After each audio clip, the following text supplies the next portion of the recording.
নমস্কার বন্ধুরা, আমি অমিত। অলৌকিকের আরও একটা রোমাঞ্চকর এপিসোড নিয়ে চলে এলাম তোমাদের কাছে। বন্ধুরা, আজ তোমাদের জন্য থাকছে অ্যাক্সিডেন্ট বা দুর্ঘটনা নিয়ে দুটো ঘটনা, তবুও একটা ভৌতিক আর একটা দৈবিক। তবে দুটো ঘটনাই কিন্তু জাঁকজমক আর রোমাঞ্চকর, তাই কোনোটাই মিস করো না তোমরা। তো প্রথম যার ঘটনা তোমাদের শোনাবো, ওনার নাম হেনা চট্টোপাধ্যায়। অনেক অনেক ধন্যবাদ জানাই আপনাকে এই ঘটনাটি শেয়ার করার জন্য। আর বন্ধুরা, তোমাদের বলি, তোমরা যারা এখনো লাইক করোনি আর যাদের সাবস্ক্রাইব করো এখনো বাকি আছে, তারা চটপট করে দাও। তাহলেই তো শনি মঙ্গলবার করে আসা এসব সত্যি অলৌকিক ও ভৌতিক ঘটনাগুলি তোমরা শুনতে পাবে। এবারে শুরু হচ্ছে আজকের প্রথম নিবেদন। মানা না মানা নিজের কাছে, লোকের মাঝে লুকিয়ে আছে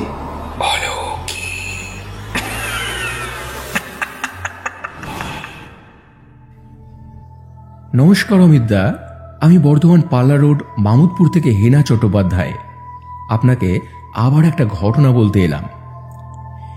এখন যে ঘটনাটা আপনাকে বলবো, এটা অনেকদিন ধরেই আপনাকে পাঠাও ভাবছিলাম, কিন্তু যাদের বাড়ির ঘটনা তাদের পারমিশন নেওয়ার একটু দরকার ছিল, তাই একটু দেরি হয়ে গেল। তো যাই হোক, এবার ঘটনায় আসি। প্রতিদিন দুপুরবেলায় খাওয়া দাওয়া সেরে আমি একটু দাবা খেলি। এটা আমার বহুদিনের অভ্যেস বলতে পারেন। সেদিনও দুপুরবেলায় মনা বলে একজন, ওর সঙ্গে আমি দাবা খেলছিলাম। আমাদের খেলা যখন প্রায় মাঝ পথে, এমন সময় উত্তম পাল বলে একজন দূর থেকে মনা মনা বলে ডাকতে ডাকতে ছুটতে ছুটতে দেখি এলো। সঙ্গে সঙ্গে মনা উঠে গেল ওদিকে। তারপর উত্তমদা ওকে কি বলল কে জানে, পরক্ষণেই দুজনে হন্তদন্তে দৌড় দিল। আমি তো ব্যাপারটা কিছু বুঝতে পারলাম না, ওরা কি বলল আমি শুনতে পাইনি। তবে এটুকু আন্দাজ করতে পারলাম যে বড়সড় কিছু ঘটেছে নিশ্চয়ই, না হলে এভাবে ওরা দৌড়তো না। তারপর আমিও দাবার গুটি ফুটি সব গুছিয়ে গেলাম ওদের পেছন পেছন। কিছু দূর যেতেই কলা নবগ্রাম বলে একটা জায়গা আছে, ওখানে দেখি প্রচুর মানুষের ভিড়। সঙ্গে সঙ্গে আমি এগিয়ে গেলাম। গিয়ে যে দৃশ্য দেখলাম, সে দৃশ্য বর্ণনা করা যায় না। দেখি দুটো বাইক দুদিকে ছিটকে পড়ে আছে, তারই পাশে পড়ে আছে দুটো ডেড বডি। একজনে তো বুকের পাঁচড়া ভেঙে বাইরে বেরিয়ে গেছে, আর একজনের একটা পা শরীরের থেকে পুরো আলাদাই হয়ে গিয়েছে। একেবারে রক্তে ভেসে যাচ্ছে পুরো জায়গাটা। দুজনেরই কেউ আর বেঁচে নেই, দুজনেই স্পট ডেড। আর তাদের মধ্যে একজন হলো মনারি বাড়ির লোক।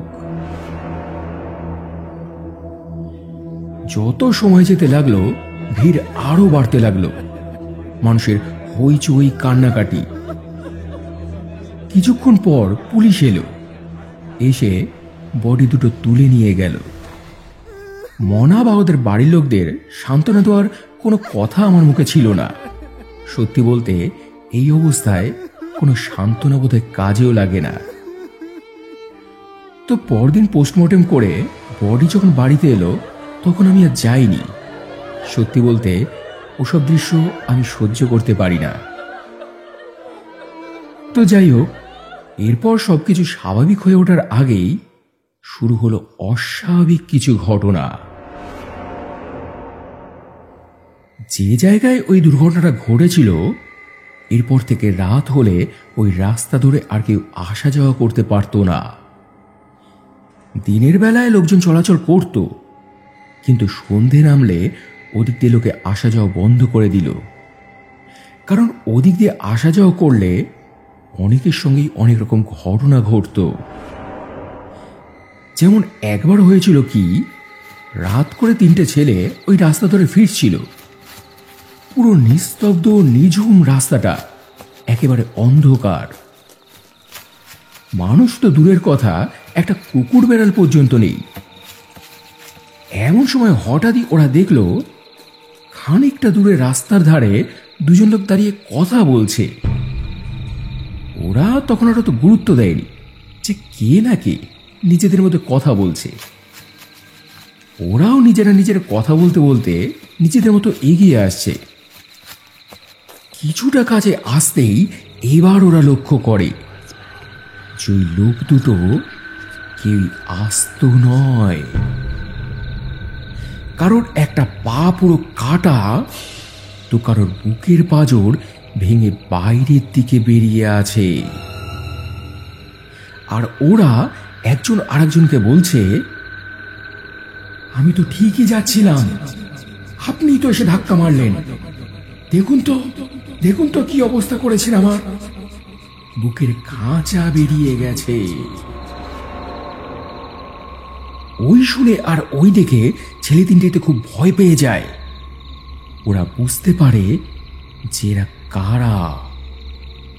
দিন কয়েক আগেই এখানে যে একটা ভয়াবহ অ্যাক্সিডেন্ট হয়েছিল, এরাই সেই দুজন লোক যারা ওই অ্যাক্সিডেন্টে মারা গিয়েছে।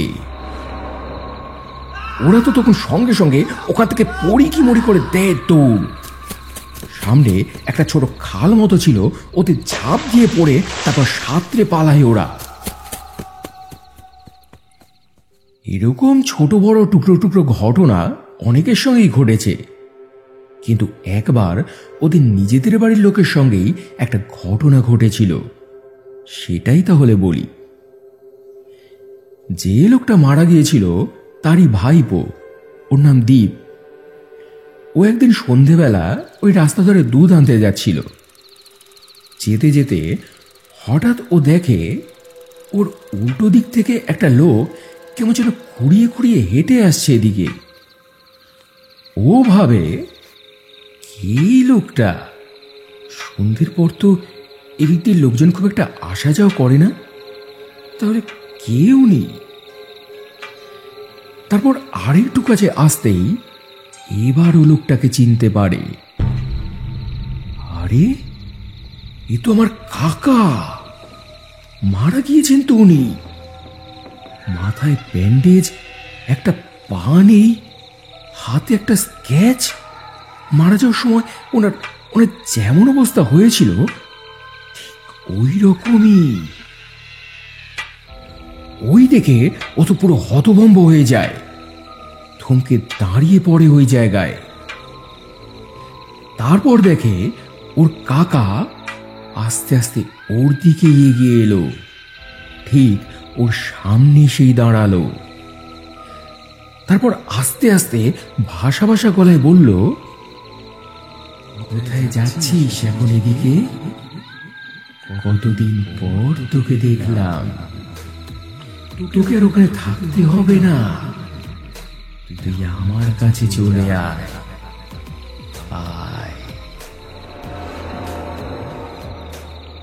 দীপের হাতে তখন একটা ক্যান ছিল দুধ আনতে যাওয়ার জন্য।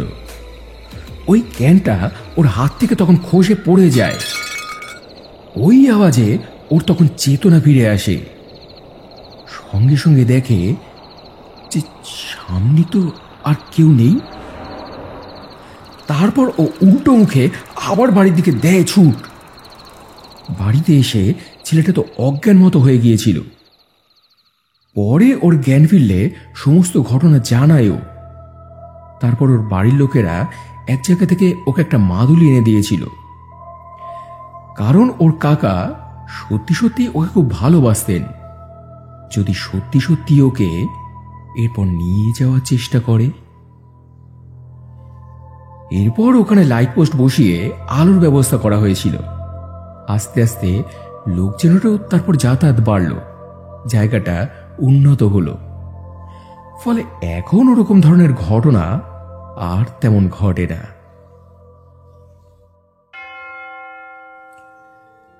তো এই ছিল বন্ধুরা আজকের প্রথম ঘটনা। বেশ সাংঘাতিক আর ভয়াবহ একটা ঘটনা। এমন ঘটনা যদি তোমরা এখানে পাঠাতে চাও তাহলে ডেসক্রিপশনে দেওয়া এই নাম্বারে তোমরা হোয়াটসঅ্যাপ করে দাও। যদি লিখতে পারো তো লিখে, না হলে ভয়েস করে।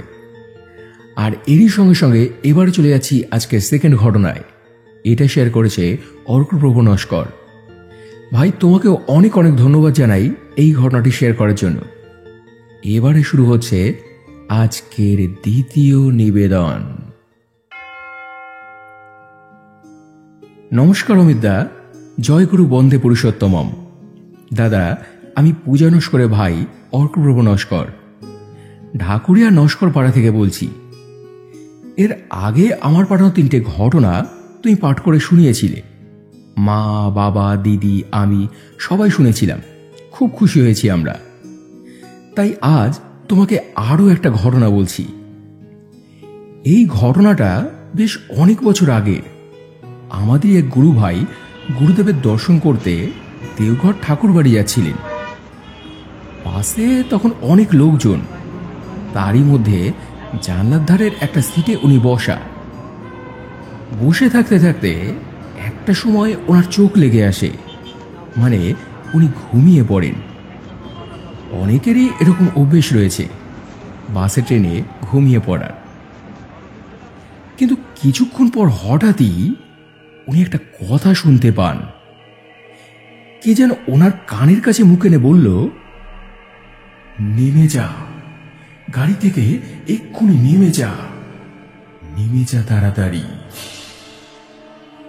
সঙ্গে সঙ্গে ওনার ঘুম ভেঙে গেল। যে কে বলল কথাটা? এদিক ওদিক উনি তাকিয়ে দেখলেন, কিন্তু না, এমন কাউকে উনি দেখতে পেলেন না যে ওনার কানের কাছে মুখ এনে এরকম বলতে পারে। সবাই যে যার মতো চলছে। উনি তখন ভাবেন যে ঘুমের ঘরে ভুল শুনেছি, তাহলে সবই তো নর্মাল। এই ভেবে বসে থাকতে থাকতে আবারও ওনার চোখ লেগে আসে। উনি আবারও ঘুমে ঢুলতে থাকেন।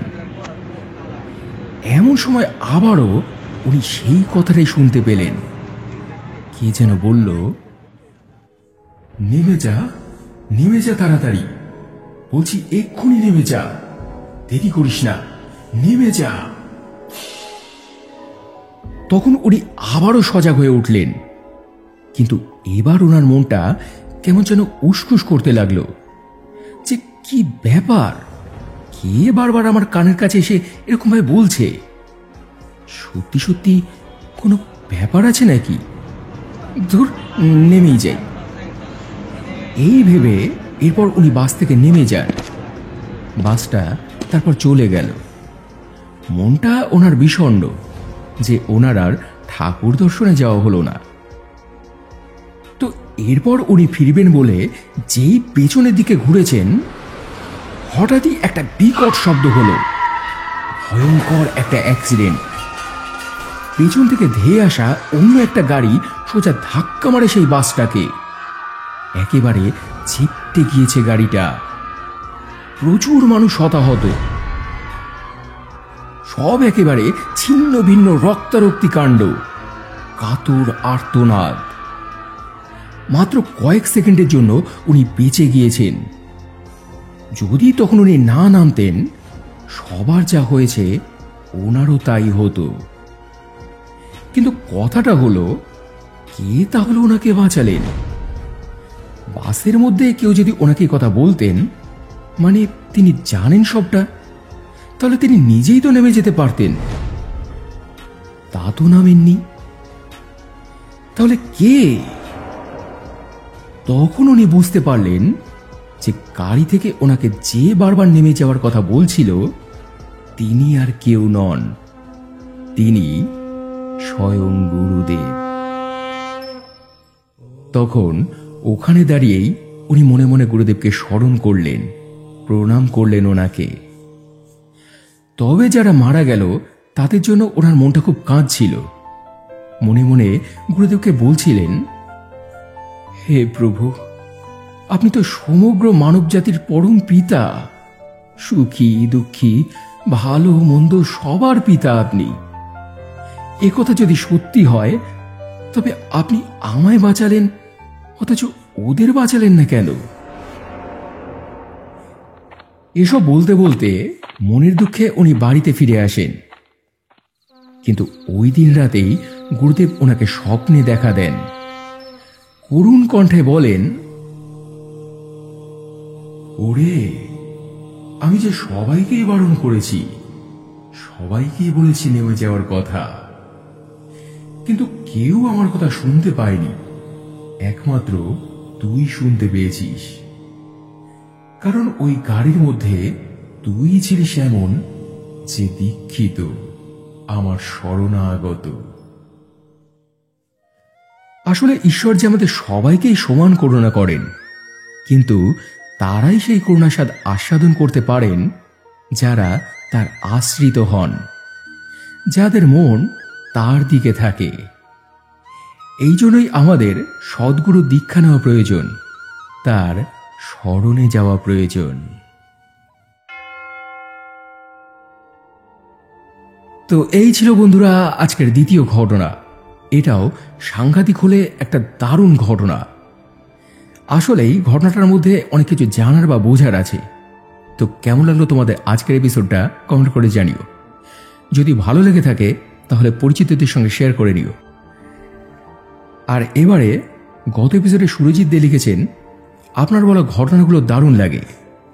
মৌসুমী মুখার্জি লিখেছে, তোমার ঘটনা অসাধারণ, ভয়েস এত সুন্দর, মনোমুগ্ধকর করে তোলে।